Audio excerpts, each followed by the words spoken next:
Hare Krishna, Radhe Radhe. Welcome to my channel. तो जी कैसे हो आप सभी लोग।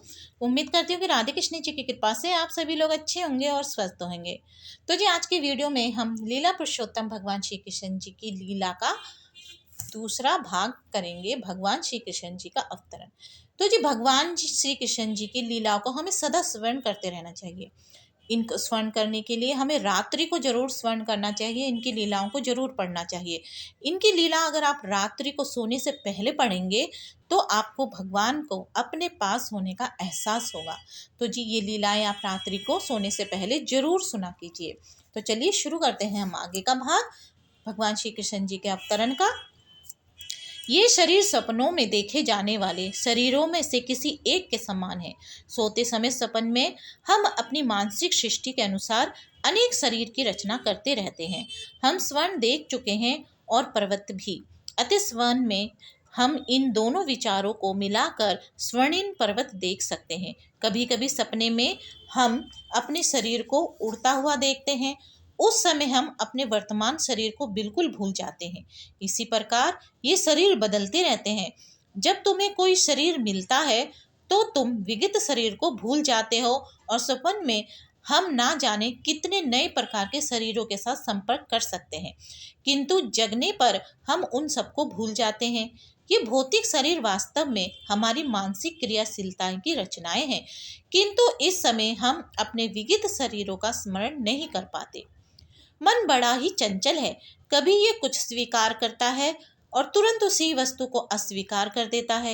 इंद्रिय तृप्ति के 5 विषयों रूप रस गंध शब्द तथा स्पर्श के संपर्क से ही मन स्वीकार और अस्वीकार करता रहता है। चिंतनशील विधि द्वारा मन इंद्र तृप्ति के विषयों के संपर्क में आता है और जीव इच्छा अनुसार विशेष प्रकार का शरीर प्राप्त करता है। अतः शरीर भौतिक प्रकृति के नियमों द्वारा प्रदत्त एक उपहार है। जीव शरीर ग्रहण करके अपने शरीर की रचना के अनुसार इस जगत में सुख भोगने या दुख सहने के लिए फिर से आता है।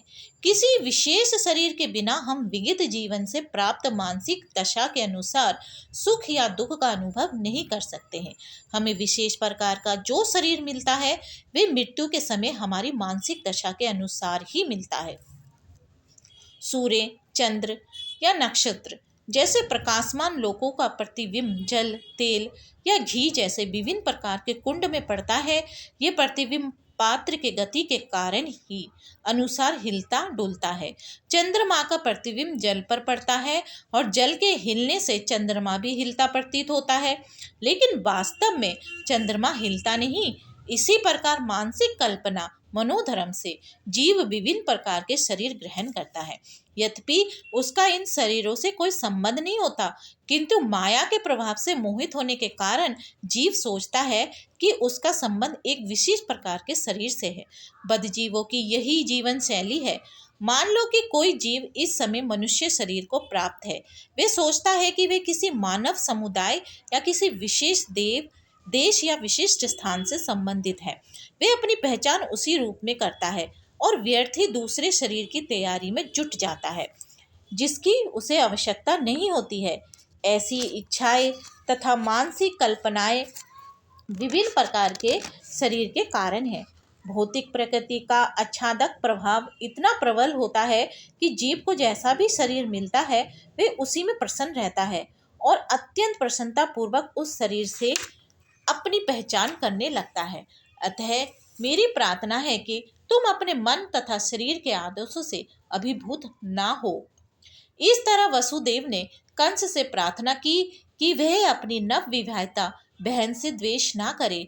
किसी को दूसरे से द्वेष नहीं करना चाहिए, क्योंकि द्वेष ही इस लोक में तथा परलोक में जब वह यमराज मृत्यु के पश्चात दंड देने वाला राजा के समक्ष होगा, भय का कारण बनता है। वसुदेव ने देवकी की ओर से कंस से अनुनय विनय की कि वह आपकी छोटी बहन है। उन्होंने विवाह की शुभ घड़ी का स्मरण कराकर भी अनुरोध किया। छोटी बहन या भाई की रक्षा अपनी संतान की ही तरह करनी चाहिए। वसुदेव ने तर्क किया, कुल मिलाकर स्थिति अत्यंत गंभीर है कि यदि तुम उसे मारते हो तो इससे तुम्हारी यश की हानि होगी। इस प्रकार वसुदेव ने सदोपदेश द्वारा तथा दार्शनिक तर्क वितर्क द्वारा कंस को शांत करने का प्रयास किया, किंतु वह शांत नहीं हुआ, क्योंकि उसकी संगति असुरों में से थी। अपनी आसुरी संगति के कारण राजसी उच्च कुल में जन्म लेकर भी वे असुर बना रहा। असुर कभी किसी सुउपदेश की प्रवाह नहीं करता है। वे प्रतिबंध चोर की तरह होता है। भले ही कोई कितना ही नैतिक उपदेश क्यों ना दे, उस पर कोई प्रभाव नहीं पड़ता। इस प्रकार जो लोग स्वभाव से आसुरी या नास्तिक होते हैं, वे मुश्किल से किसी सुउपदेश को ग्रहण करते हैं, चाहे उपदेश कितना ही प्रमाणिक क्यों ना हो। देवता में तथा असुर में यही अंतर है।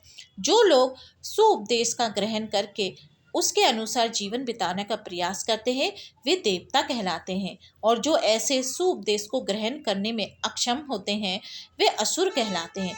जब वसुदेव कंस को शांत करने में असफल रहे, तो वे असमंजस में पड़ गए कि वे अपनी पत्नी देवकी की किस तरह रक्षा करें। संकट आसत्र होने पर बुद्धिमान व्यक्ति को चाहे कि यथासंभव इस संकटमय स्थिति से बचने का प्रयास करे, किंतु यदि सारी बुद्धि लगाने पर भी वे विकट स्थिति को टालने में असफल रहे, तो ये उसका दोष नहीं। मनुष्य को चाहिए कि जहाँ तक हो सके अपना कर्तव्य निभाए, किंतु यदि उसका प्रयास विफल रहे तो इसमें उसका दोष नहीं है। वसुदेव अपनी पत्नी के विषय में इस तरह सोचने लगे, इस समय तो मैं देवकी के प्राणों की रक्षा करूंगा, तत्पश्चात यदि हमारी संतानें हुई तो उन्हें बचाने का उपाय सोचूंगा। उन्होंने आगे सोचा, यदि भविष्य में मेरी कोई संतान होती है जो कंस को मार सके, जैसा कि कंस सोचता है, तो देवकी तथा वे संतान दोनों ही बच जाएंगे, क्योंकि विधि का विधान अचिंतनीय है। किंतु इस समय तो किसी तरह मुझे देवकी के प्राणों की रक्षा करनी ही है। इसका कोई निश्चितता नहीं है कि जीव किस तरह किस प्रकार के शरीर से संपर्क करता है, ठीक वैसे ही जैसे कि दहकती अग्नि का कोई निश्चितता नहीं कि जंगल में वे किस प्रकार एक विशेष प्रकार के काष्ठ के संपर्क में आती है। जब जंगल में अग्नि लगती है तो ये देखा जाता है कि दहकती अग्नि वायु के प्रभाव से एक वृक्ष को फांगकर दूसरे की चपेट में ले लेती है। इसी तरह जीव अपने कर्तव्यों का पालन करने में चाहे कितना ही सतर्क क्यों ना रहे, तो भी उसके लिए ये जान पाना अत्यंत कठिन होता है कि अगले जीवन में उसे कैसा शरीर प्राप्त होने वाला है। महाराज भरत आत्म साक्षात्कार संबंधी अपना कर्तव्य अत्यंत श्रद्धापूर्वक निभा रहे थे, किंतु संयोगवश उन्हें एक मृग के प्रति अचिरस्थायी अनुराग उत्पन्न हो गया, जिससे उन्हें अगले जन्म में मृग का शरीर धारण करना पड़ा। अपनी पत्नी की रक्षा का उपाय सोचकर वसुदेव अत्यंत पापी कंस से सम्मान पूर्वक बोले। यद्यपि कंस सर्वाधिक पापी था, कभी कभी ऐसा होता है कि वसुदेव जैसे पुरुष को कंस जैसे परम पापी व्यक्ति की चाटुकारिता करनी पड़ती है।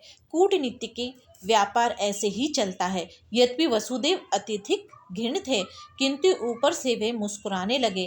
कंस अति निर्दय था, इसलिए उन्होंने इस निर्लज को इस प्रकार संबोधित किया, हे मेरे प्रिय कंस, तुम ये मान लो कि तुम्हें अपनी बहन से कोई खतरा नहीं है। तुम्हें खतरे की आशंका इसलिए है क्योंकि तुमने आकाशवाणी सुनी है, किंतु ये खतरा तो तुम्हारी बहन के पुत्रों से आना है, जो इस समय यहाँ उपस्थित नहीं है, और कौन जानता है कि भविष्य में पुत्र हो या नहीं। इस विचार से तुम अभी सुरक्षित हो, ना ही तुम्हें अपनी बहन से डरने का कोई कारण है। यदि उसके पुत्र उत्पन्न होते हैं तो मैं वचन देता हूँ कि मैं उन सबको लाकर आवश्यक कार्यवाही के लिए तुम्हारे समक्ष प्रस्तुत करता रहूँगा। कंस वासुदेव के वचनों के महत्व को जानता था और वह उनके तर्क से आश्वस्त हो गया। फलतः उस समय वह अपनी बहन के जघन्य वध से वितरित हो गया। इस प्रकार वसुदेव प्रसन्न हुए और उन्होंने कंस के निर्णय की प्रशंसा की तथा अपने घर लौट आए। तत्पश्चात देवकी के प्रति वर्ष एक संतान हुई। समय आने पर वसुदेव तथा देवकी ने 8 पुत्रों तथा 1 कन्या को जन्म दिया। जब पहला पुत्र उत्पन्न हुआ तो वसुदेव अपने वचन के अनुसार उसे कंस के पास तुरंत ले गए। कहा जाता है कि वसुदेव अपने वचन के लिए अत्यंत विख्यात थे और वे अपना यश बनाए रखना चाहते थे। यद्यपि नवजात पुत्र को कंस के हाथों में सौंपना वसुदेव के लिए अत्यंत कष्टप्रद था, किंतु इससे कंस अत्यंत प्रसन्न हुआ। वे वसुदेव के आचरण से कुछ दायदृढ़ हो उठा। ये अत्यंत आदेश घटना है। वसुदेव जैसे महात्मा के लिए अपना कर्तव्य पालन करते हुए कुछ भी कष्ट नहीं होता। वसुदेव जैसा विद्वान पुरुष बिना हिचक के अपना कर्तव्य पालन करता है। इससे विपरीत कंस जैसा असुर कोई भी घृणित कर्म करने में कभी हिचकता नहीं। इसलिए कहा गया है कि साधु पुरुष सभी प्रकार का कष्ट में जीवन सहन कर सकता है। विद्वान पुरुष अनुकूल परिस्थितियों की प्रतीक्षा किए बिना अपना कार्य कर सकता है। कंस जैसा निरसंस व्यक्ति कोई भी पाप कर सकता है और एक भक्त श्री भगवान को प्रसन्न करने के लिए सब कुछ न्योछावर कर सकता है। वसुदेव के व्यवहार से कंस संतुष्ट हो गया। वे ये देखकर आश्चर्यचकित था कि वसुदेव ने अपने वचन का पालन कर रहे थे। अतः उन पर दयालु तथा प्रसन्न होकर इस प्रकार बोलने लगा, मेरे प्रिय वसुदेव, इस पुत्र को मुझे भेंट करने की कोई आवश्यकता नहीं है। मुझे इस पुत्र से कोई खतरा नहीं है। मैंने सुना है कि तुम्हारा तथा देवकी का 8वां पुत्र मुझे मारेगा, तो फिर मुझे क्यों व्यर्थ ही इस पुत्र को स्वीकार करना चाहिए। तुम इसे वापस ले जा सकते हो। जब वसुदेव अपने प्रथम पुत्र को लेकर लौट रहे थे, यद्यपि वे कंस के व्यवहार से प्रसन्न थे, तथापि उन्हें उस पर विश्वास नहीं हो रहा था, क्योंकि वे जानते थे कि कंस किसी के वश में नहीं। एक नास्तिक पुरुष किसी भी अपने वचन का पक्का नहीं हो सकता। जो व्यक्ति अपनी इंद्रियों को वश में नहीं रख सकता, वे अपने संकल्प में किस प्रकार दृढ़ हो सकता है। महान राजनीतिक के चाणक्य पंडित ने कहा है कि कभी भी किसी कूटनीतिक या स्त्री पर विश्वास ना करना। जो लोग अनियंत्रित इंद्रिय तृप्ति में आसक्त हैं, वे कभी भी सत्यनिष्ठ नहीं हो सकते हैं, ना कभी उन पर विश्वास किया जा सकता है। उस समय कंस के पास महर्षि नारद आए। उनको जानकारी मिली कि कंस ने वसुदेव पर दारिद्र्य होकर पहले नवजात शिशु को लौटा दिया। श्री नारद मुनि अत्यधिक उत्सुक थे कि जितनी जल्दी हो सके भगवान श्री कृष्ण अवतार ले। अतः उन्होंने कंस को सूचित किया कि एक और वृंदावन में नंद महाराज जैसे महापुरुष तथा ग्वाल एवं ग्वालों की पत्नियां, और दूसरी ओर वसुदेव, उनके पिता सूरसेन तथा युद्धवंशी विर्णिकुल में उत्पन्न उनके सारे संबंधी तथा उनके मित्र एवं शुभचिंतक सभी वास्तव में देवता है। श्री नारद मुनि जी ने कंस को आगाह किया कि वे उन सबको सावधान रहे, क्योंकि कंस तथा उसके सारे मित्र एवं सलाह देने वाले सभी असुर थे। असुरगण सदैव देवताओं को भयभीत रहते थे। इस प्रकार श्री नारद मुनि से विभिन्न परिवारों को देवताओं के प्रकट होने की जानकारी प्राप्त करके कंस तुरंत चौकन्ना हो गया। वे समझ गया कि चूंकि देवता अब प्रकट हो चुके हैं, अतः भगवान श्री विष्णु का भी शीघ्र ही आगमन होगा। उसने तुरंत अपनी बहनों वसुदेव तथा बहन देवकी को बंदी बना लिया और उन्हें कारागार में डाल दिया। वसुदेव तथा देवकी लोहे के सांकाल पहने कारागार में प्रतिवर्ष एक पुत्र को जन्म देते रहे, और कंस प्रत्येक बालक को श्री विष्णु का अवतार समझकर एक एक करके मारता रहा। वे 8वें पुत्र से विशेष रूप से भयभीत था, किंतु श्री नारद मुनि के आने के पश्चात वे इस निष्कर्ष पर पहुंचा कि कोई भी बालक कृष्ण हो सकता है। अतः वसुदेव तथा देवकी से उत्पन्न सभी संतानों को मारना ही श्रेयस्कर होगा। कंस के इस व्यवहार को समझ पाना बहुत कठिन नहीं है। संसार के इतिहास में ऐसे अनेक उदाहरण प्राप्त हैं, जब राज परिवार के लोगों ने अपनी अभिलाषा की पूर्ति के लिए अपने पिता, भाई या सारे परिवार तथा मित्रों का वध किया है। इसमें कुछ भी आश्चर्यजनक ना था, क्योंकि आसुरी वृत्ति वाले राज परिवार के लोभी लोग अपने निगंध अभिलाषाओं के लिए किसी का भी वध कर सकते हैं। श्री नारद मुनि की कृपा से कंस अपने पूर्व जन्म से अवगत हुआ। उसे पता चला कि वे पूर्व जन्म में कालनेमी नामक असुर था, जिसका वध श्री विष्णु द्वारा हुआ था। उसने भोज परिवार में जन्म लेकर ये निश्चय किया था कि वे यदुवंश का घोर शत्रु बनेगा, चूँकि श्री कृष्ण उसी परिवार में जन्म लेने जा रहे थे। अतः कंस अत्यधिक भयभीत था कि वे पूर्व जन्म की ही भांति श्री कृष्ण के हाथों मारा जाएगा। सर्वप्रथम उसने अपने पिता उग्रसेन को बंदी बना लिया, क्योंकि वे यदु, भोज तथा अंधक वंशों का प्रमुख राजा था। उसने वसुदेव के पिता सूरसेन के राज्य पर भी अधिकार जमा लिया और अपने आप को इन समस्त देशों का राजा घोषित कर दिया। इस प्रकार लीला पुरुषोत्तम भगवान श्री कृष्ण के अंतर्गत भगवान श्री कृष्ण का अवतरण नामक प्रथम अध्याय के भक्ति वेदांत तात्पर्य पूर्ण हुआ। तो जी आज की वीडियो में बस इतना ही। उम्मीद करती हूँ कि आपको आज की वीडियो अच्छी लगी होगी। अगर आपको आज की वीडियो अच्छी लगे तो वीडियो को लाइक एंड शेयर करना ना भूलें। हरे कृष्णा, राधे राधे।